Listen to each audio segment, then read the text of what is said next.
Perkenalkan, nama saya Ratna Juwaria, guru pembimbing SDN Gunung Negeri 2, Kecamatan Ciparai, Kabupaten Bandung.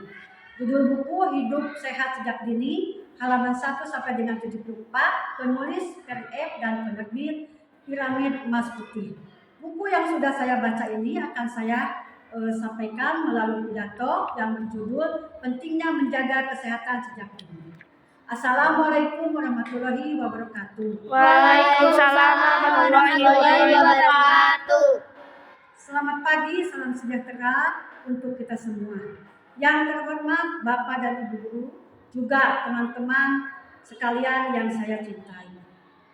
Kita harus bersyukur kepada Tuhan Yang Maha Esa karena kita telah diberikan nikmat dan rahmat-Nya serta kesehatan sehingga kita dapat berkumpul di tempat ini.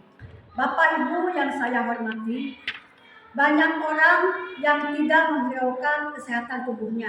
Apalagi pada abad modern ini membudayakan hidup sehat seolah-olah dianggap sebagai sesuatu yang tidak praktis.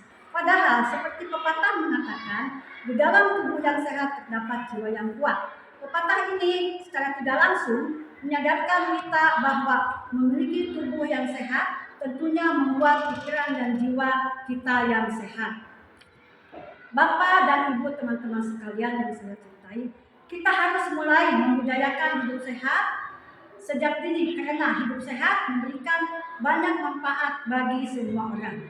Lalu bagaimana cara menanamkan hidup sehat sejak dini? Tentunya yang pertama selalu menjaga kesehatan tubuh, yang kedua selalu menjaga kebersihan lingkungan, kemudian kita juga menjaga pola makan yang sehat, lalu kita juga harus meminum air bersih sebanyak 8 liter sehari. Kemudian kita juga harus selalu berolahraga dan tidak lupa kita selalu berrekreasi dengan keluarga.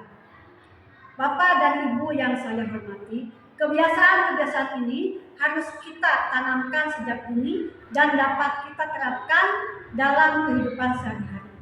Bapak dan Ibu yang saya hormati, juga teman yang saya cintai, betapa pentingnya menjaga kesehatan tubuh, maka dari itu marilah kita sama-sama membudayakan hidup sehat supaya kita terhindar dari berbagai macam penyakit. Ingat, sehat itu mahal. Bapak dan Ibu yang saya hormati, juga teman-teman sekalian, demikian yang bisa saya sampaikan hari ini. Semoga dapat bermanfaat bagi kita semua. Wabillahi taufiq wal hidayah. Wassalamualaikum warahmatullahi wabarakatuh. Wassalamualaikum warahmatullahi wabarakatuh. Terima kasih. Salam literasi.